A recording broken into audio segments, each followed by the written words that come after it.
दोस्तों आज के इस वीडियो में हम आपको एक ऐसे शख्स का वाकया बताने वाले हैं जो कि औरतनुमा था, यानी कि औरत के जैसा दिखता था। उसकी चाल और ढाल औरत के जैसी थी। इसी बात का वो फायदा उठाते हुए औरतों को नहलाने लगा, उनकी मसाज और मालिश करने लगा।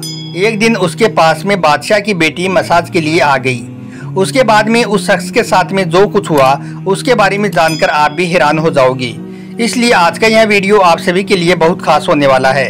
आप इसको आखिर तक जरूर देखें और अगर आपको भी अल्लाह की जात पर पूरा भरोसा है तो आप कमेंट बॉक्स में अल्लाहु अकबर लिखकर अपने दोस्तों में शेयर भी कर दें, ताकि और भी लोगों के पास यह वीडियो पहुंच जाए।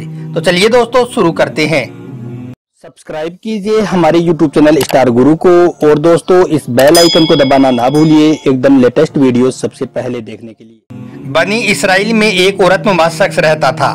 उसकी चाल और ढाल, उसकी आवाज सब कुछ औरतों की जैसी थी, यानी कि उसकी आवाज औरतों की तरह बारीक थी। उसके चेहरे पर दाढ़ी मूंछ का नामो निशान नहीं था और उसका मिजाज भी औरतों की तरह नाजुक था। वो अपनी इसी शक्लो सूरत का फायदा उठाते हुए जनाना हमाम में औरतों की मसाज करने लगा, उनके जिस्म का मेल उतारने लगा। कोई भी उसकी हकीकत को नहीं जानता था, सब उसको औरत ही समझते थे। किसी को भी ये मालूम नहीं था कि यह औरत नहीं मर्द है। यह तरीका इसके लिए पैसा कमाने का एक जरिया भी था और साथ में यह औरतों के जिस्म से लज्जत भी हासिल कर रहा था। यह कई बार अपने ज़मीर के मलामत करने पर इस काम से तौबा भी कर चुका था, लेकिन हमेशा ही थोड़े दिनों के बाद में यह तौबा का मतलब भूलकर फिर से यही गुनाह वापस करने लग जाता था। याद रखें, दिल में तौबा का ख्याल आना भी एक खुशकिस्मती की अलामत है, क्योंकि जो आदमी गुनाह को गुनाह ही नहीं समझता है ऐसा इंसान तो बदकिस्मत इंसान होता है। ऐसा ही कुछ इस औरतनुमा आदमी के साथ हो रहा था। दोस्तों एक बार बादशाह की बेटी हमाम में आ गई। हमाम में उस औरतनुमा शख्स के हाथ गुसल और मसाज के बाद जब वो वापस अपने महल में जाने लगी तो उसने देखा कि उसका एक बेशकीमती मोतियों का हार कहीं गुम हो गया है।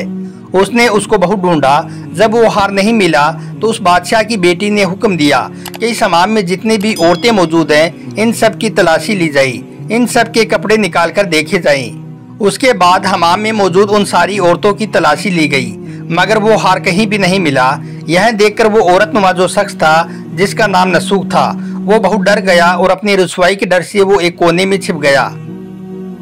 जब उसने देखा कि शहजादी की कनीजें उसको ढूंढने लगी हैं तो उसने सच्चे दिल से खुदा को पुकारना शुरू कर दिया और उसने अल्लाह की बारगाह में सच्चे दिल से तौबा कर ली और वो अल्लाह की बारगाह में अर्ज करने लगा, या अल्लाह आज तो मुझे इस मुसीबत से बाहर निकाल दे, इसके बाद में यह काम मैं अपनी ज़िंदगी में कभी नहीं करूँगा। या अल्लाह आज मेरी लाज रख, बेशक तू ही मेरी लाज रखने वाला है, मुझको आज रुसवा होने से बचा ले। दोस्तों अभी वो औरतनुमा शख्स अल्लाह की बारगाह में तौबा कर ही रहा था कि अचानक बाहर से आवाज़ आई कि नसूक को छोड़ दो, शहजादी का हार मिल गया है। उसके बाद में नसूक ने नम आंखों से शहजादी से इजाज़त ली और अपने घर को लौट आया। नसूक अब कुदरत का करिश्मा देख चुका था और हमेशा हमेशा के लिए इस काम से सच्चे दिल से तौबा भी कर चुका था। लेकिन दोस्तों यह वाकया यहीं पर ख़त्म नहीं होता है। उसके बाद जब नसूक कई दिनों तक हमाम में मसाज करने के लिए नहीं गया तो एक दिन उस शहजादी ने उसको बुलावा भेज दिया कि वो हमाम में आकर मेरा मसाज करे, क्योंकि वो शहजादी खास तौर पर उसी से मालिश मसाज करवाया करती थी। जब शहजादी का यह पैगाम नसूक तक पहुंचा, यानी कि जब यह खबर उस औरतनुमा शख्स के पास पहुंची, तो उसने यह बहाना बना लिया कि मेरे हाथ में दर्द हो रहा है, इसलिए मैं हमाम में आकर मसाज नहीं कर सकता हूं, क्योंकि उसने सच्चे दिल से तौबा कर ली थी। इसीलिए उसने हमाम में न जाने का फैसला कर लिया था। लेकिन सभी औरतें उसी को चाहती थी और उसी के हाथों से मालिश मसाज करवाना पसंद करती थी, इसलिए बार बार वो उसको परेशान करने लगी थी। जब नसूक ने देखा कि अब उसका इस शहर में रहना मुनासिब नहीं है, अगर वो इस शहर में रहेगा तो यह औरतें उसको ऐसे ही परेशान करती रहेंगी, इसलिए उसने गलत तरीके से कमाया हुआ सारा माल गरीबों में बांट दिया और खुद इस शहर को छोड़कर कहीं दूर निकल गया और एक पहाड़ी पर जाकर अपना एक डेरा डालकर इबादत इलाही में मशगूल हो गया। दोस्तों एक दिन नसूक की नज़र एक गाय पर पड़ी जो उसके करीब ही पहाड़ी पर घास चर रही थी। उसने सोचा कि शायद यह किसी चरवाहे की गाय है जो उसके पास से भागकर यहाँ तक आ गई है, क्यों ना मैं इसकी देखभाल करने लग जाऊं और जब इसका मालिक आ जाएगा तो इसको मैं वापस उसके हवाले कर दूंगा। बस यही सोचकर नसूक उस गाय की देखभाल करने लगा। कुछ दिनों के बाद में उस गाय ने एक बछड़े को जन्म दे दिया, यानी कि उस गाय से एक बच्चा पैदा हो गया। अब नसूख ने उस गाय के दूध का इस्तेमाल करना भी शुरू कर दिया था। दोस्तों, कुछ ही दिनों के बाद में एक तिजारती काफिला रास्ता भूलकर उधर उस पहाड़ी पर आ गया। काफिले वाले प्यास की शिद्दत से निढाल थे। जब उन्होंने नसूख को देखा तो उससे वो पानी मांगने लगी। नसूख ने पानी के बजाय उन सबको अपनी गाय का दूध पिलाकर सबको सैराब कर दिया। काफिले वाले नसूख की इस मेहमान नवाजी से बहुत खुश हुए। फिर वो वहाँ से शहर जाने का रास्ता पूछने लगी। नसूख ने उनको आसान और नजदीकी रास्ता बता दिया, मगर वो तिजारती जाते जाते नसूख को इतना सारा माल दे गई। नसूख ने उन पैसों से फिर वहाँ पर एक कुआं खुदवाया। आहिस्ता आहिस्ता वहाँ पर लोग आने जाने और बसने लगे। धीरे धीरे वहाँ पर मकान बनने लगे। वहाँ के लोग नसूख को बड़ी इज्जत और एहतराम के साथ देखते थे। अब नसूख के चर्चे चारों तरफ होने लगे थे। जब नसूख के बारे में बादशाही वक्त को इल्म हुआ, यानी कि जब नसूख की चर्चा बादशाह तक पहुंची, तो वक्त के बादशाह के दिल में भी नसूख से मिलने की ख्वाहिश पैदा हो गई। ये बादशाह उसी शहजादी का बाप था जिसके नसूख हर रोज मालिश और मसाज किया करता था। नसूख के चर्चे सुनकर बादशाह के दिल में उससे मुलाकात की ख्वाहिश ने जन्म ले लिया था। इसलिए बादशाह ने नसूख को यह पैगाम भिजवा दिया कि बादशाह आपसे मिलना चाहता है। मेहरबानी करके वो महल में तशरीफ लाए और बादशाह से मुलाकात करे।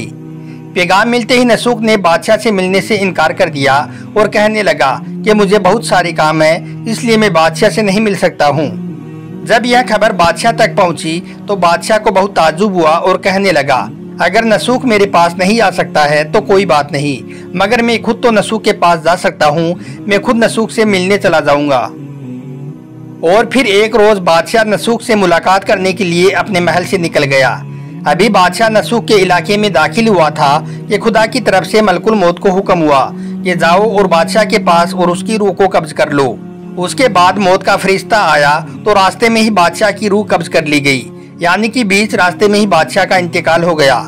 उसके बाद में उस जमाने की रस्मों रिवाजों के मुताबिक और बादशाह की नसूख से मोहब्बत को देखते हुए लोगों ने नसूख को तख्त पर बिठा दिया। इस तरह से नसूख बादशाही वक्त बन गया। उसके बाद नसूख ने अपने मुल्क में अदल और इंसाफ का निज़ाम कायम कर दिया। फिर कुछ दिनों के बाद में नसूख ने उसी शहजादी के साथ शादी कर ली जिसकी वो मसाज किया करता था। एक दिन नसूख अपने तख्त पर बैठा लोगों की फरियादें सुन रहा था कि इतने में एक शख्स आपकी बारगाह में आया और कहने लगा कि कुछ साल पहले मेरी एक गाय थी जो गुम हो गई थी। आपकी अदालत से मैं मेरी गाय का तलबगार हूँ। नसूख ने कहा कि तुम्हारी गाय मेरे पास है और आज जो कुछ भी मेरे पास है वो सब तुम्हारी गाय की वजह से ही है। फिर नसूख ने हुक्म दिया कि मेरी सारी दौलत का आधा हिस्सा इस गाय के मालिक को दे दिया जाए। इतना सुनते ही वो गाय का मालिक कहने लगा, ए नसूख, जान लो ना तो मैं इंसान हूँ और ना ही वो गाय एक जानवर है, बल्कि हम दोनों तो अल्लाह के फरिश्ते हैं जो तुम्हारा इम्तिहान लेने के लिए आई थी। तुम इम्तिहान में कामयाब हुए। ये सारा माल और दौलत तुम्हारे सच्चे दिल से तौबा करने का नतीजा है। ये सब कुछ तुम्हें ही मुबारक हो। उसके बाद में वो फरिश्ते आंखों से ओझल हो गए। दोस्तों, इसीलिए सच्चे दिल से तौबा करने वालों को तौबातुल नसूख कहा गया है। तौबातुल नसूख से मुराद खत्मी तौबा है, यानी कि एक ऐसी तौबा जिसके बाद गुनाह की तरफ वापस लौटना नामुमकिन हो जाता है। अल्लाह ताला से दुआ है कि अल्लाह पाक हमें और आपको गुनाहों से बचाए रखे और हम सबको तौबातुल नसूख की तौफीक अता फरमाए। आमीन, अल्लाहुम्मा आमीन।